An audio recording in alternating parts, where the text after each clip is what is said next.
Hari ini spesial sekali. Dari kemarin sampai hari ini, inilah perayaan ulang tahun yang ke-35 gereja kita. 35 tahun Tuhan sudah memimpin kita. 35 tahun Tuhan sudah menyertai kita dan terus Dia bawa kita ke level berikutnya. Ke level berikutnya lagi. Dan tema ulang tahun kita ini beyond limit. Jadi no limitation. Gak ada batasan-batasannya akan diterobos. Tuhan bawa saudara beyond limit. Amin. Jadi cari 5 orang di sekeliling saudara. Jabat tangannya. Kasih senyum yang paling mantap. Ucapkan selamat ulang tahun buat kita semuanya. Amin. Haleluya.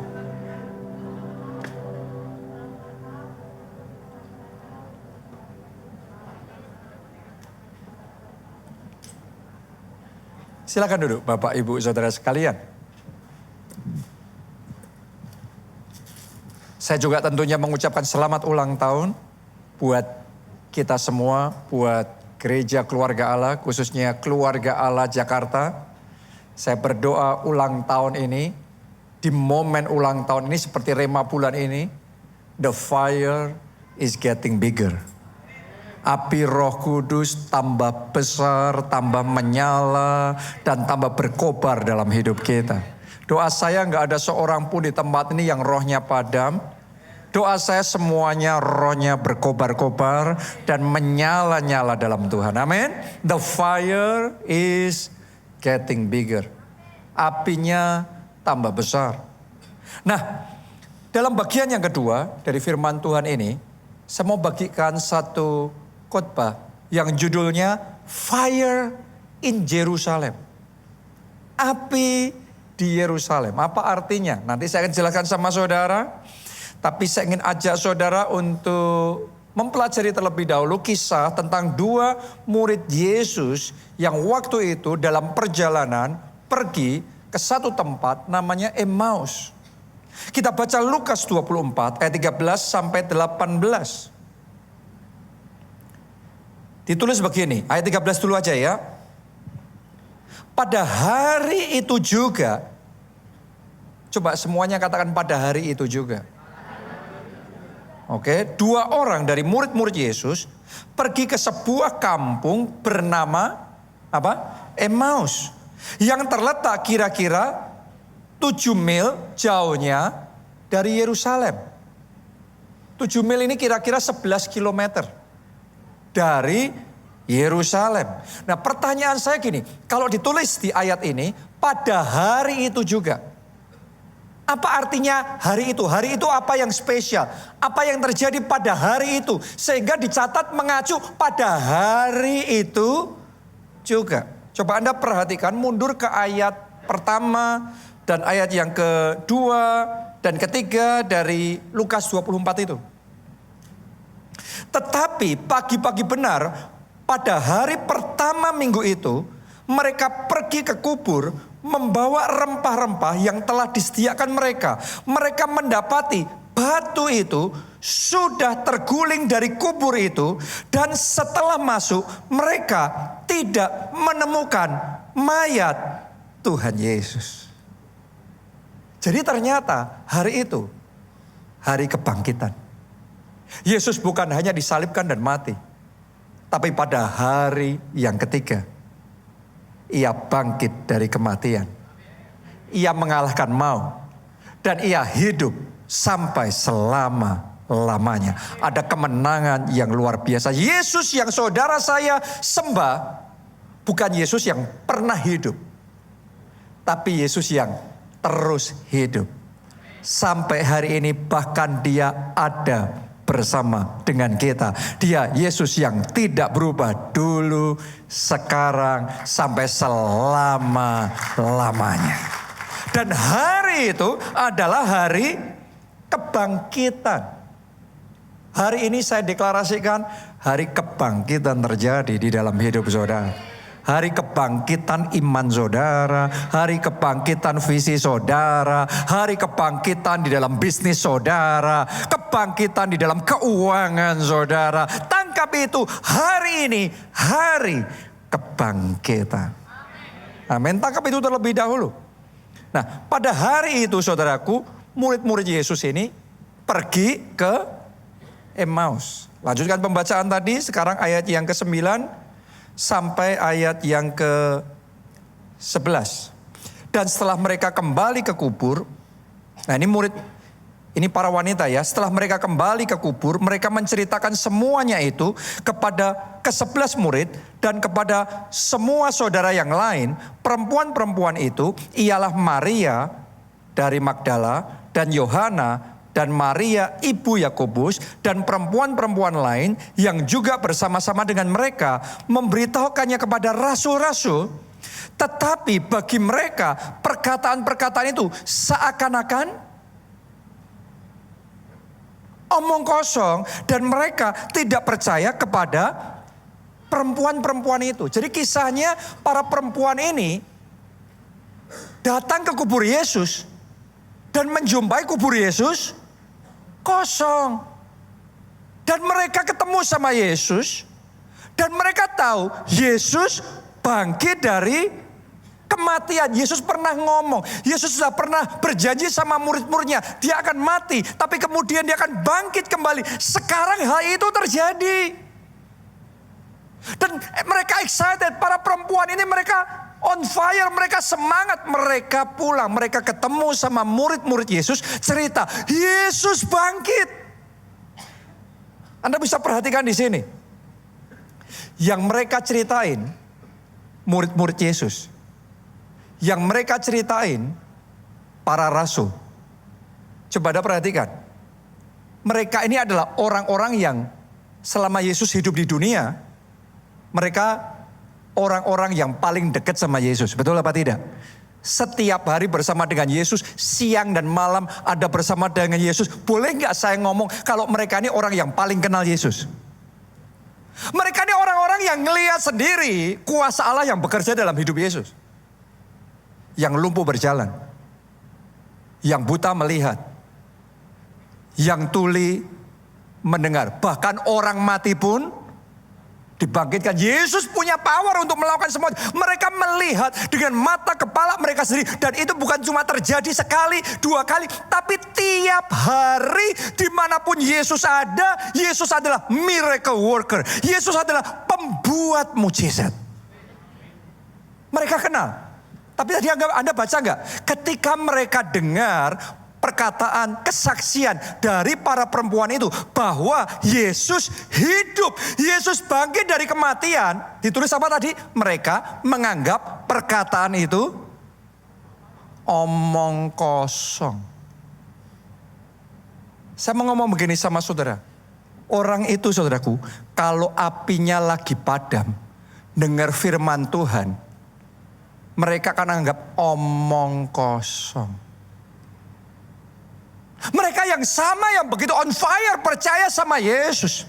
Percaya sama perkataan Yesus. Percaya sama mujizat-mujizat dan kuasa Allah yang demonstrasif. Yang mereka lihat dan mereka alami sendiri. Tapi ketika api rohnya padam. Dengar firman yang sama. Dengar janji Tuhan digenapi. Dengar kesaksian tentang mujizat terjadi. Dalam sini dingin. Nganggapnya omong kosong. Saya mau ngomong begini sama saudara. Mari kita cek pribadi kita masing-masing.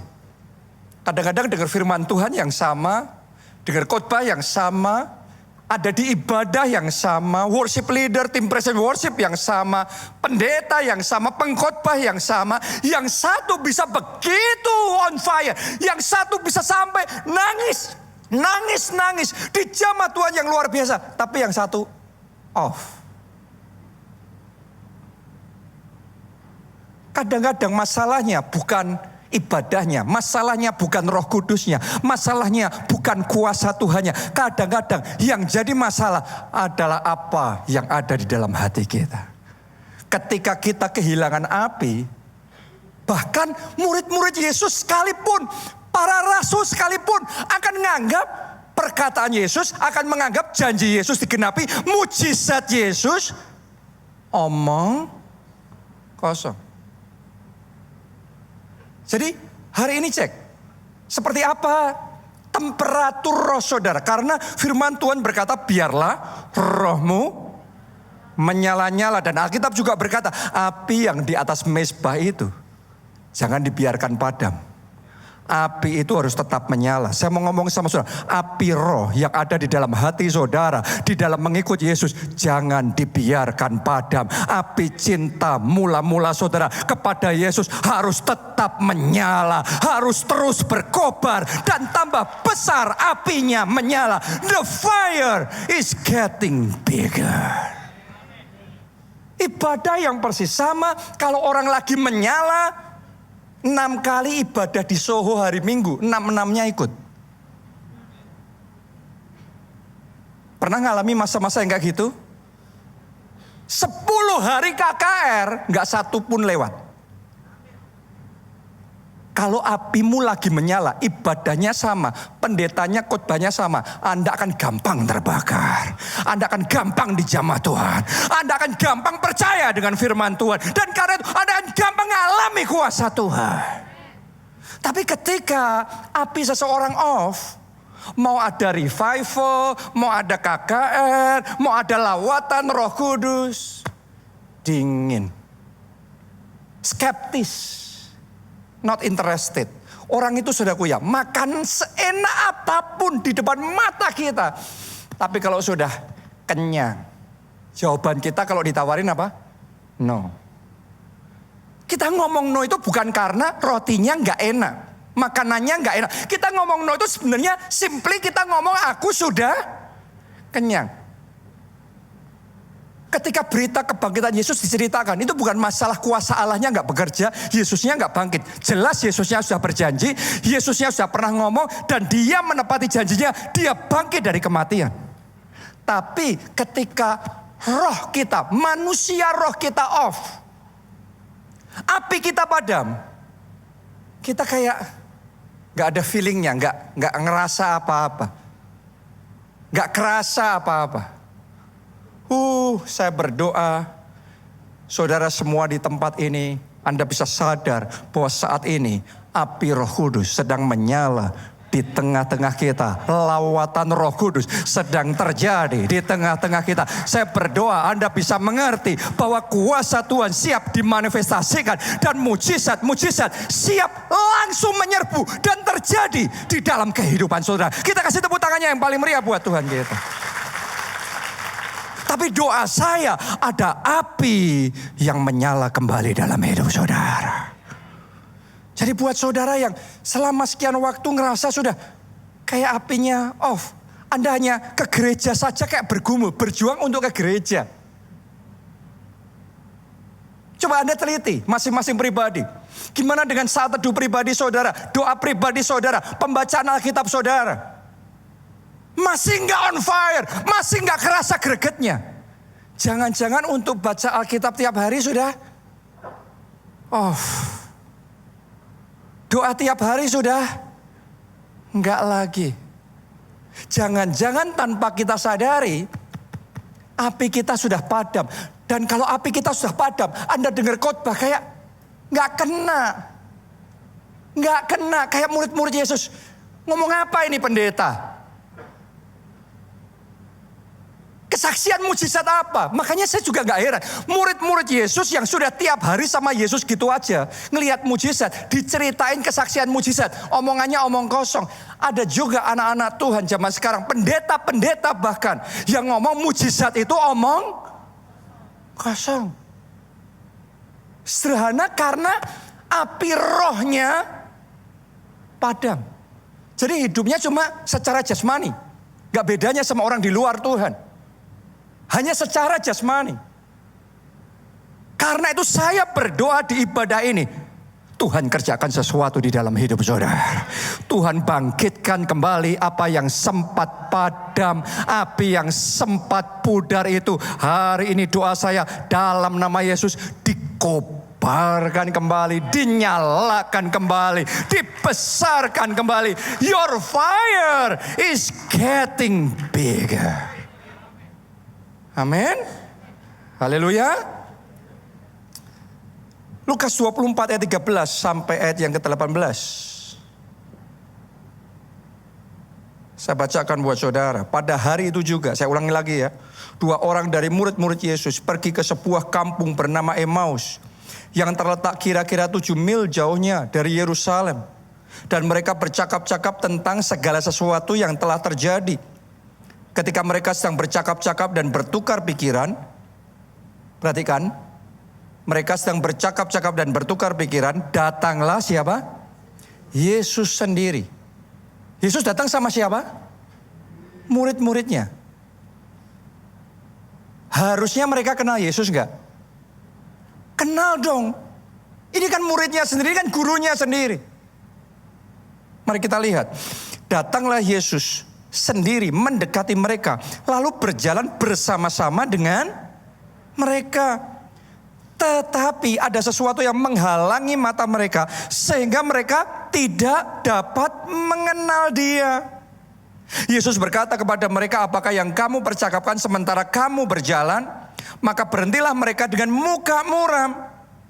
Seorang dari mereka namanya Kleopas menjawabnya, adakah engkau satu-satunya orang asing di Yerusalem yang tidak tahu apa yang terjadi di situ pada hari-hari belakangan ini?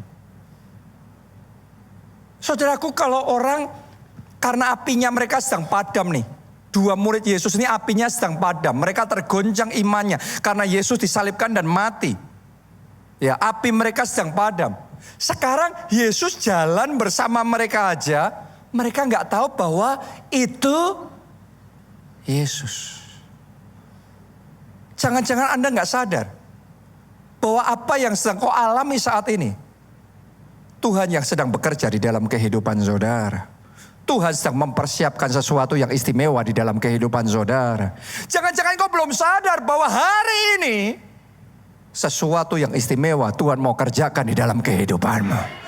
Jangan-jangan saudara belum sadar bahwa ini adalah momennya lawatan Roh Kudus. Ini harinya kebangkitan terjadi. Ini waktunya pemulihan Tuhan kerjakan di dalam kehidupan saudara. Oh, minta sama Tuhan, Tuhan nyalakan kembali api gue. Karena ada sebagian orang benar-benar kehilangan cinta mula-mulanya. Benar-benar kehilangan kasih mula-mulanya, gregetnya. Ikut Tuhan sudah hilang, gak ada lagi. Dulu ibadah itu kayak ada gregetnya gitu. Kita kayak kepingin, kapan lagi hari Minggu, kapan lagi ibadah. Tapi sekarang, Minggu. Benar gak? Oh saudaraku, biarlah greget yang sama yang engkau pernah rasakan, bahkan lebih dari itu, Tuhan kobarkan di dalam hati saudara. Tuhan nyalakan kembali. Anda buka hati Anda lebar-lebar. Khotbah ini bukan cuma khotbah teori, tapi doa sama Tuhan. Tuhan, aku minta api itu nyala kembali di dalam kehidupanku. Tepuk tangan yang paling meriah buat Tuhan kita. Ada bedanya dengar tentang api, ngelihat api, tahu teori tentang api, dan ngalami api itu sendiri. Anda coba aja, tangan saudara kena api. Anda baru ngerti rasanya. Betul? Oh, saya berdoa saudara bukan cuma tahu tentang api roh ini, tahu bahwa ada lawatan Roh Kudus yang mau Dia kerjakan, tapi doa saya engkau sendiri mengalami secara pribadi api Roh Kudus turun atas hidup saudara, sehingga apa yang sempat padam dinyalakan kembali, roh yang sempat sudah pudar dikobarkan kembali dalam hidup saudara. Amin. Kalau tepuk tangan jangan separuh-separuh, kita tepuk tangan yang paling meriah buat Tuhan kita. Haleluya. Kita doa saudaraku. Nah, sudah tahu nggak? Dicatat di dalam ayat yang kita baca tadi. 2 murid Yesus itu dalam perjalanan menuju kemana? Emmaus. Yang jaraknya 7 mil. 11 kilometer dari Yerusalem. Coba renungkan itu. Ya, Tuhan mau melakukan sesuatu di Yerusalem.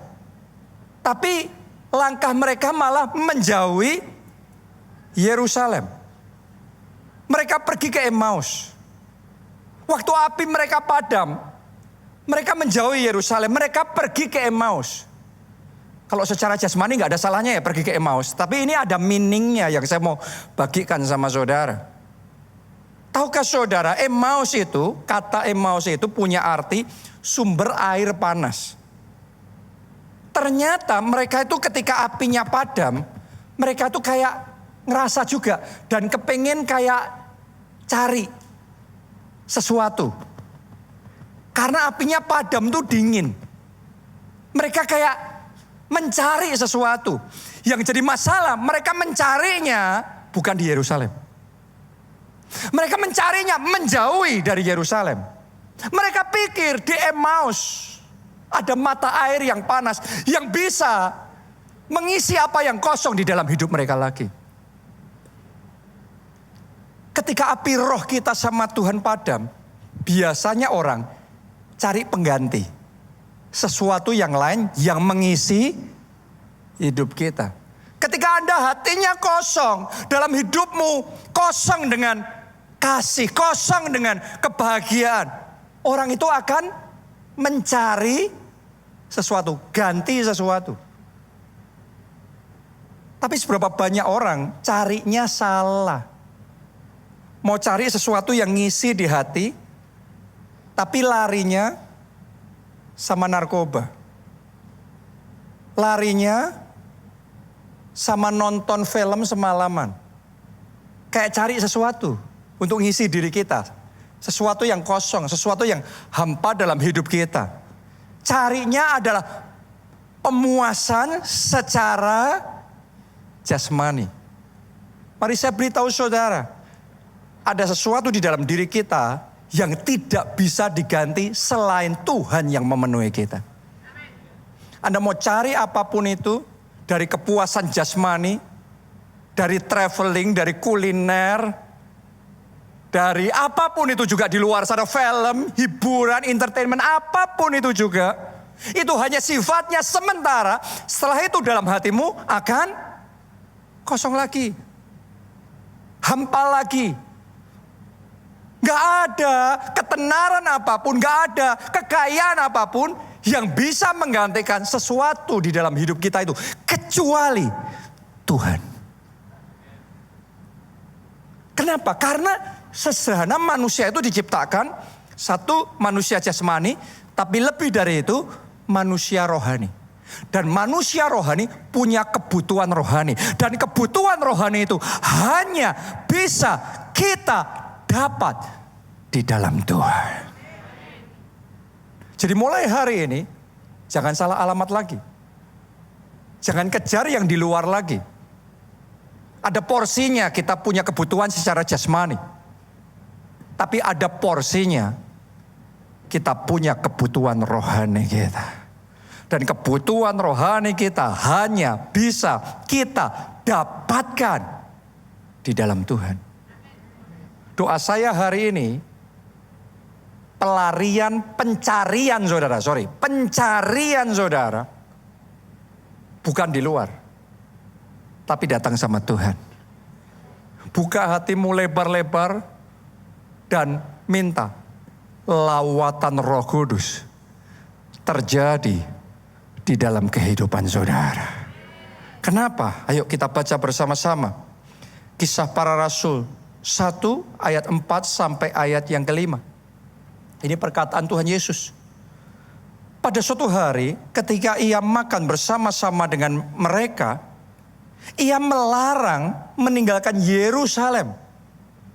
Dan menyuruh mereka tinggal di situ untuk apa? Menantikan janji Bapa yang demikian katanya telah kamu dengar daripadaku, sebab Yohanes membaptis dengan air, tetapi tidak lama lagi kamu akan dibaptis dengan Roh Kudus. Dibaptis sama Roh Kudus itu tadi di ibadah sebelumnya Pastor Tamrin Cleanworth menjelaskan dibaptis itu dari kata baptizo. Baptizo itu dipenuhi dalam dan luar. Oke, semuanya ditenggelamkan. Kalau Anda dibaptis air, makanya Anda ditenggelamkan masuk ke dalam air. Itu dibaptis air. Tapi ternyata kita tidak cukup cuma dibaptis air. Kita perlu dibaptis Roh Kudus. Dipenuhi dengan Roh Kudus. Oh, kekosongan di dalam hati saudara tidak perlu dipenuhi sama Netflix, drakor, oke, atau apapun hiburan yang Anda cari. Kekosongan dalam hati saudara hanya bisa dipenuhi oleh Roh Kudus. Api itu hanya bisa dinyalakan kembali oleh Roh Kudus. Apa yang sudah padam, apa yang sempat pudar itu hanya bisa dikobarkan kembali oleh Roh Kudus. Alami kepenuhan Roh Kudus. Makanya Tuhan ngomong sama murid-muridnya, kamu jangan kemana-mana dulu. Ada waktunya nanti pergi dari Yerusalem, Yudea, Samaria, sampai ujung bumi. Jadi saksi Kristus. Tapi pastikan spirit man kita, manusia roh kita harus di recharge dulu. Kamu harus menanti-nantikan Tuhan sampai penuh Roh Kudus. Saya berdoa Anda dipenuhi dengan Roh Kudus. Dipenuhi dengan Roh Kudus. Hati saudara dipenuhi dengan Roh Kudus.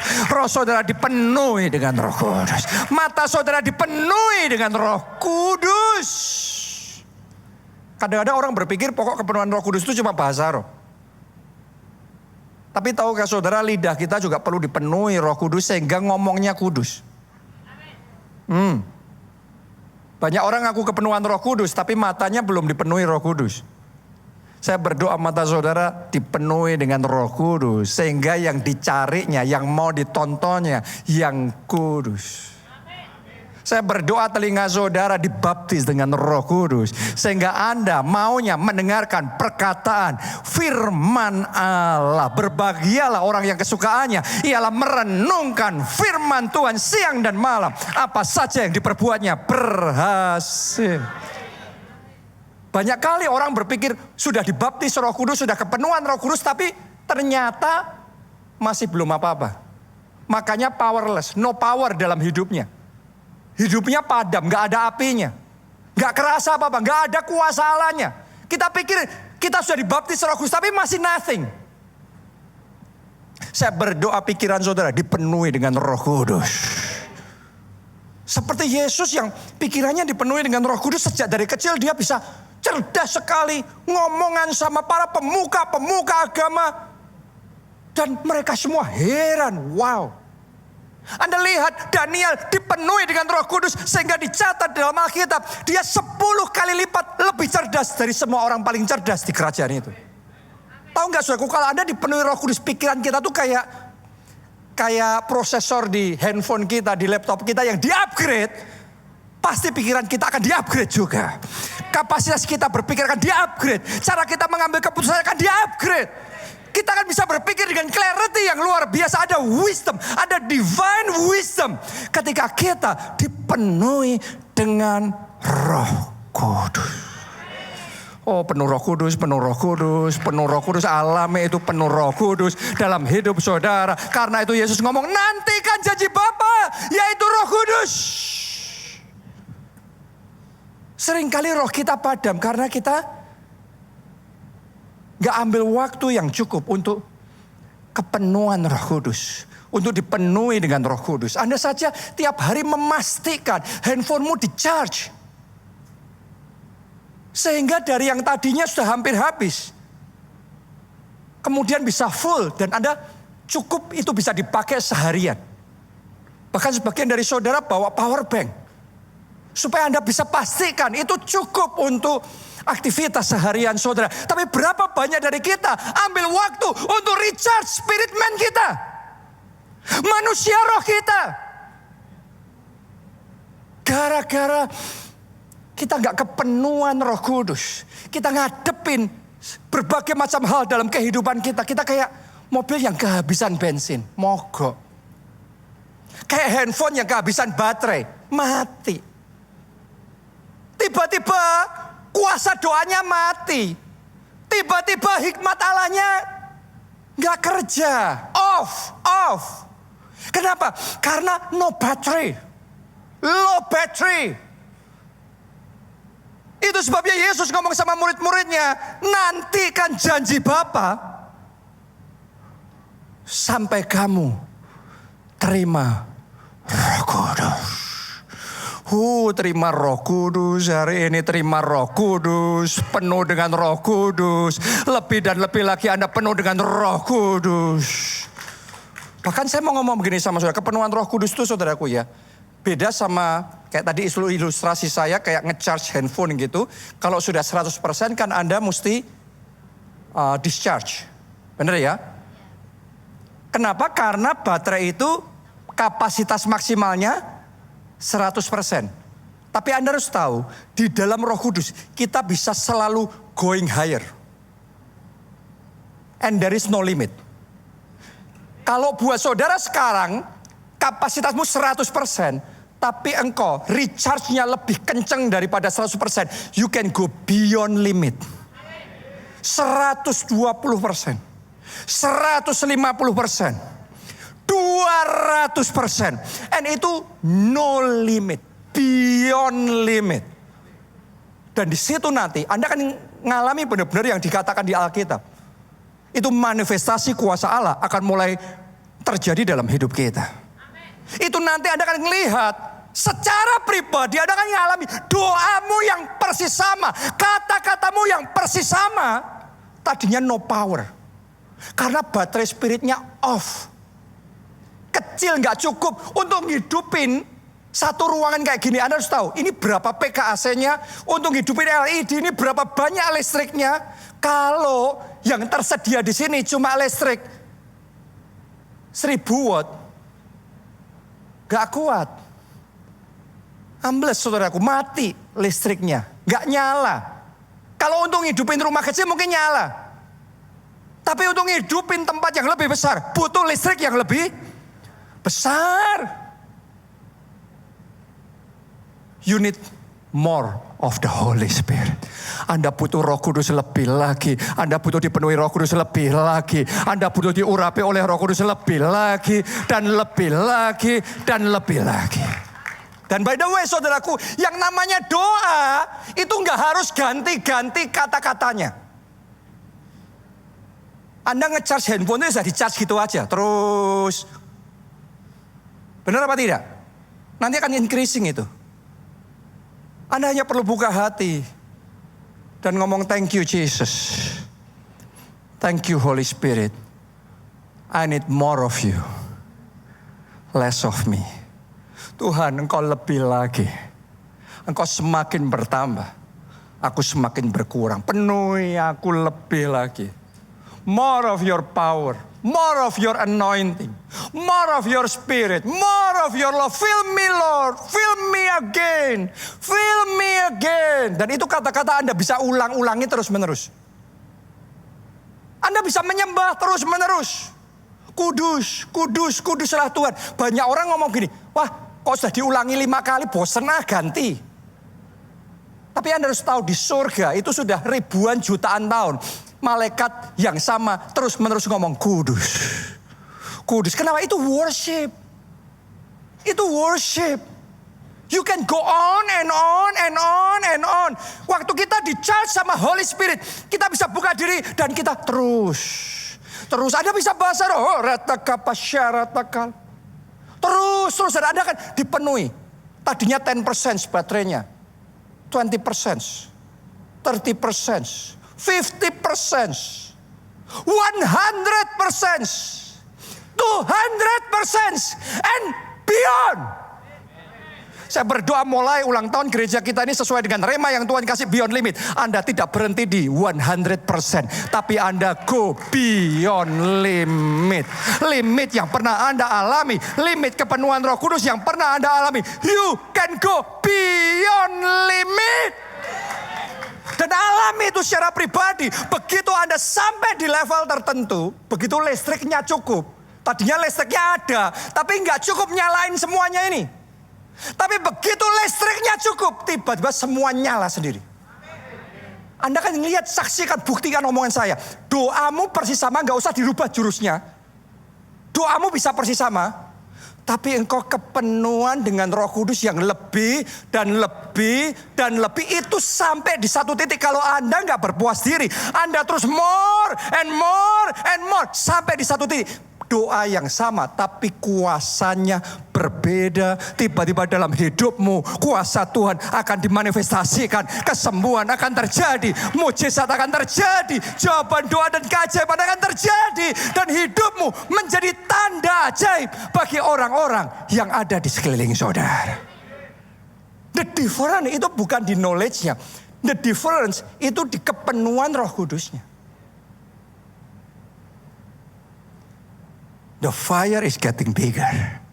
Oh, saya ngerasakan sebentar saya khotbah dari awal tadi sampai sekarang ini saya ngerasakan apinya dibesarkan. Apinya dibesarkan tambah lama tambah besar dan lebih besar lagi, beyond limit. Amin.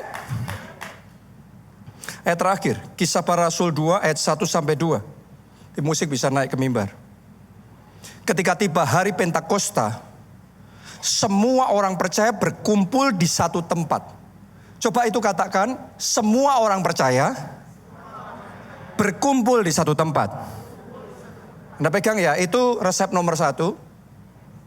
Yang ayat kedua, tiba-tiba turunlah dari langit suatu bunyi seperti tiupan angin keras.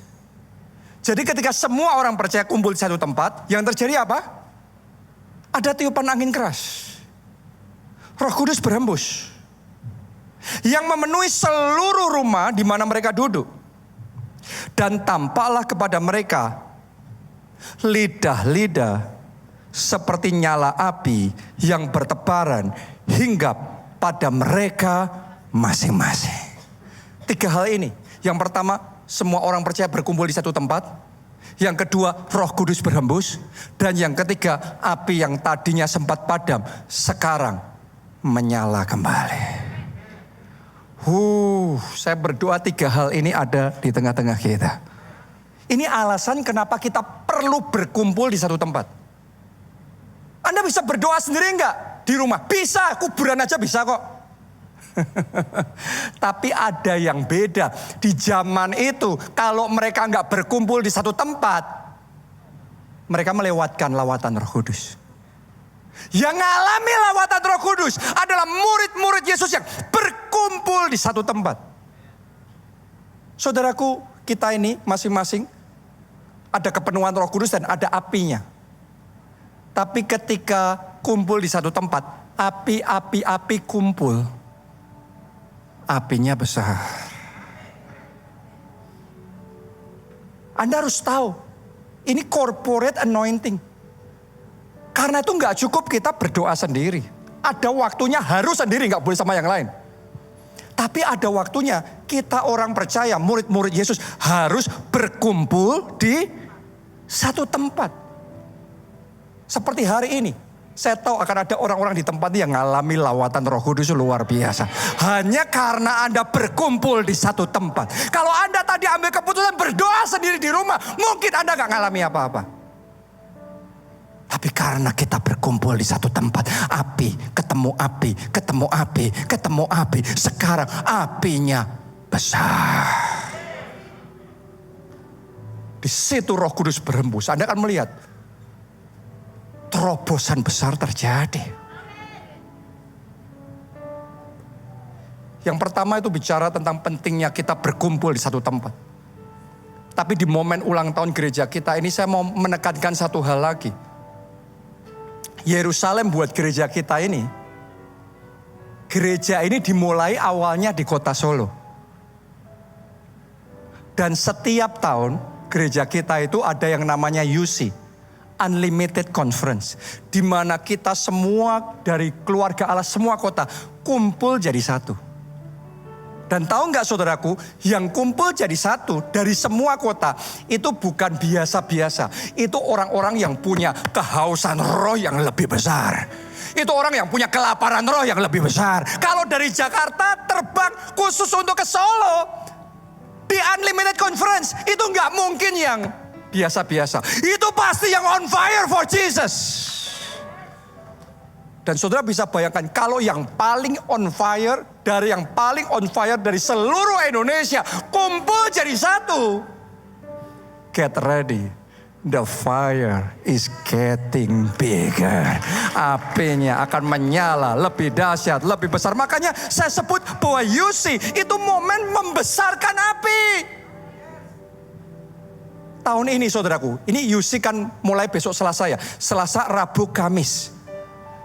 Tahun ini dari Jakarta saja yang berangkat ke Solo untuk ikut UC oleh anugerah Tuhan akan berangkat 400 orang untuk ikut UC di kota Solo. 400 orang yang penuh Roh Kudus, yang punya kehausan, yang mau bayar harga, ninggalin banyak hal yang lain untuk terima lawatan Roh Kudus. Anda bayangkan ribuan orang bareng-bareng dan minta lawatan Roh Kudus. Saya percaya apa yang terjadi di loteng atas Yerusalem akan Tuhan kerjakan di tengah-tengah kita. Api itu akan dinyalakan kembali. Api itu akan diperbesar dan dilipat gandakan. Karena itu saya ajak saudara, kalau masih bisa Anda ikut UC, jangan ketinggalan. Memang ini momen tahunan kita, jangan lewatkan saudaraku. Masih boleh kok Anda daftar. Anda daftarkan diri. Tadi saya dengar sudah hampir tinggal dikit lagi. Hampir 3.000 orang. Kita akan kumpul 3 hari. Siang, pagi, siang, sore, malam, pagi, siang. Kita akan doa sama Tuhan. Membesarkan api. Jangan lewatkan momen ini. Tuhan sedang bekerja di tengah-tengah kita.